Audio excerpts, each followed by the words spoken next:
Kamala Harris is a lot of firsts. She's the first black woman to be vice president, the first South Asian woman, and the first Veep to come from a black sorority, which is itself the first black sorority. Now, when most people hear the word sorority, they're usually picturing something very specific.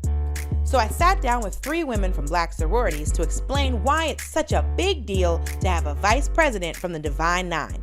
So first of all, for those that are not in the know, I know, but some people don't know, what is the Divine Nine? The Divine Nine are 9 black Greek letter organizations, 5 fraternities, 4 sororities. Picture it like the houses in Harry Potter, except this time with black people in them. These organizations are founded at the undergraduate level. As a whole, we really focus on giving back to our communities. In addition, you don't stop serving in undergrad. And honey, you will still be a member if you die. Lifetime commitment. So when you say life, you mean I'm out here building HUD houses to the day I die? Is that what we're doing? That's right. Really? Even court-ordered community service ends at some point. But the idea of serving the community has been at the core of the Divine Nine ever since the early 1900s, when black students barred from white fraternities and sororities decided, y'all, we'll do our own thing. Alpha Kappa Alpha Sorority Incorporated was founded in 1908 on the campus of Howard University, and that is the very same chapter that our vice president was initiated into. So educated black women gathering in the early 1900s, and nobody got arrested? Well, no one got arrested, but there was resistance from the administration of Howard University. I'm sorry, you're telling me that a historically black college did not want black women students to organize as a group? Well, there's something called, sexism. Can never forget about the misogyny. But misogyny be damned, the sororities continued to grow, and so did their demands.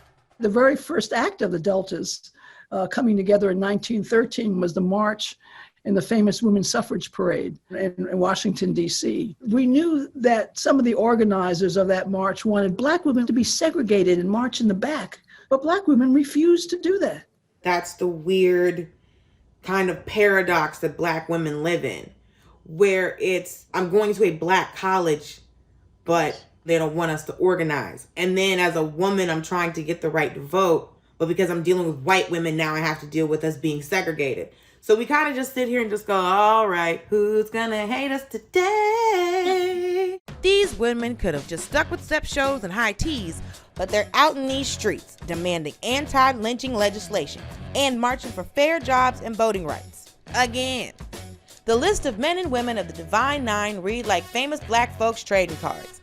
Zora Neale Hurston, Hattie McDaniel, Martin Luther King, Shirley Chisholm, Barbara Jordan, Toni Morrison, U.S. Representative Lauren Underwood, Ava DuVernay, Coretta Scott King, Reverend Jesse Jackson, the Reverend Raphael Warnock. You'd seen us and you didn't know you were talking to us.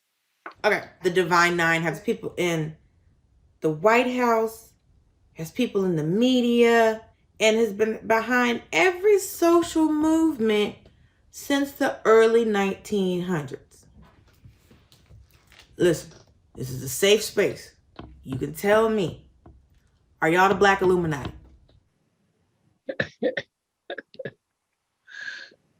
I know you can't tell me, right? But just give me like a or. I'm staying out of this conversation. We don't have to be seen to serve. Yeah, that's what the Illuminati is, girl. They out here working and you can't see them. We can't claim to be members of the Black Illuminati. I think what you're seeing is what we've seen for over 100+ years. We're grooming people to go out and impact the communities that they care about. Okay, fine. These groups, which the network insists I cannot call the Black Illuminati, has spent over a century preparing black women to run shit. So, of course, it's a big deal that one of their members is now second in line to run the country. I think little brown girls like myself grew up, imagining people in the White House looking like me, but to have a true example, it's just amazing. We have been seeding the soil of this country for so long, hoping that we'll see something bloom. But we never knew if it was going to. We didn't know if it did, if someone would just uproot it.